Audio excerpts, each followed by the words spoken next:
ইন্দ্রিয় থেকে প্রাপ্ত আনন্দ প্রথমে অমৃতের মতো মনে হলেও শেষ পর্যন্ত এটি বিষের ন্যায় ক্ষতি কারক হয়ে ওঠে, যা কেবল মানুষের জীবনকে পাপে পরিপূর্ণ করে।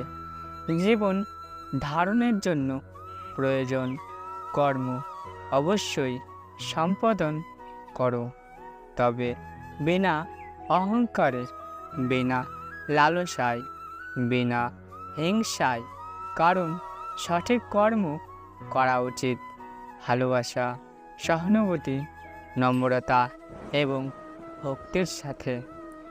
মনের স্থিরতার জন্য শান্তি, ভদ্রতা, নীরবতা, আত্মসংযম এবং পবিত্রতা শিক্ষা গ্রহণ করা আবশ্যক। কেবলমাত্র স্বার্থ ত্যাগই হল আনন্দ ও সন্তুষ্টির একমাত্র সহজ পথ। জড় বস্তু গত সুখ সর্বদা ক্ষণস্থায়ী। কেবল ঈশ্বরের প্রতি আত্মসমর্পণ এবং ভক্তিই হল অনন্ত সুখের একমাত্র পথ। জীবনে অমৃত পেতে সম্মান অর্জন করতে শেখো, কারণ জীবন ক্ষণস্থায়ী, কিন্তু ব্যক্তির অর্জিত সম্মান চিরস্থায়ী।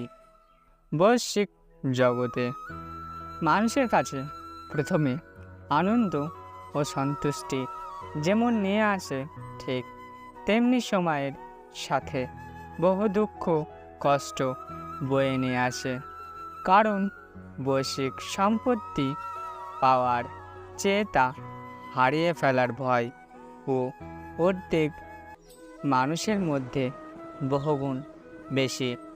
মানুষের মনের ওপর পূর্ণ নিয়ন্ত্রণ থাকলে সেই স্থিতিকে মনকে বলা হয় আমাদের পরম বন্ধু। এইভাবে মনের ওপর যদি নিয়ন্ত্রণ না থাকে, তবে সেই স্থিতিতে মন হয়ে ওঠে আমাদের পরম শত্রু।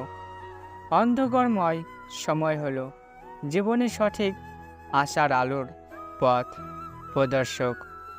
সত্যতার সাথে কর্ম করতে জীবনে বহু বাধা সম্মুখীন হতে হবে।